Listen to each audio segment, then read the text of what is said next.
ভাড়াটে গুন্ডা যে আমার মা গো, কোথাকার গুন্ডা জানি না আমি মা গো। এবার আজকে বাড়িতে আজকে তো আর কিছু ঝামেলা করে না, আজকে বাড়িতে বসেছিল উঁচু করে বসে আছে, অমনি ঘিরাও করে 5টা হায়ার নিয়ে এসে, দুটো ছেলে, দুটো বড় ভাই, দুটো ছেলে এসে একবারে হাঁসওয়ালি কুচি কুচি করে আমাদের এগুতে দিলে চুটিয়ে মা গো। ভাড়াটে গুন্ডা যে আমার মা গো, কোথাকার গুন্ডা জানি না আমি মা গো। ভাড়াটে গুন্ডা যে আমার মা গো, কোথাকার গুন্ডা জানি না আমি মা গো। 5 জন ছিল আমার মা গো, 5 জন হায়ান ছিল আমার মা গো, সবাই হাতে ছিল অস্ত্র মা গো। আমরা আটকাতে গেছি, আমাদেরকে ছুটি ছুটি আমরা বাইরে বার করে দিল আমার মা গো। ভাড়াটে গুন্ডা যে আমার মা গো, কোথাকার গুন্ডা জানি না আমি মা গো। ভাড়াটে গুন্ডা যে আমার মা গো, কোথাকার গুন্ডা জানি না আমি মা গো।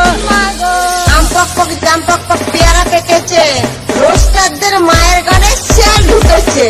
গোলাপ বিসি বিসি টিভি ধরেছে, পাউরুটি মিষ্টির সঙ্গে সঙ্গে পেয়ারটা খাইয়ে দিয়েছে, তখন মাথায় মাথায় বাড়ি বাড়ি দিয়ে লাশটা ফেলে রেখে চলে গেছে ওরা, দিয়ে লাশটা ফেলে রেখে চলে গেছে ওরা ভোর 4টের সময়। পূর্ব বর্ধমানের তেতু গ্রামে জামাইয়ের সঙ্গে পালালো শাশুড়ি। শ্বশুরবাড়িতেই থাকতো জামাই, তার শাশুড়ির সঙ্গে ঘনিষ্ঠ সম্পর্ক তৈরি হয়। ধন্যবাদ। একবারে হাঁসওয়ালি কুচি কুচি করে আমাদের এগুতে দিলে চুটিয়ে মা গো। ভাড়াটে গুন্ডা যে আমার মা গো,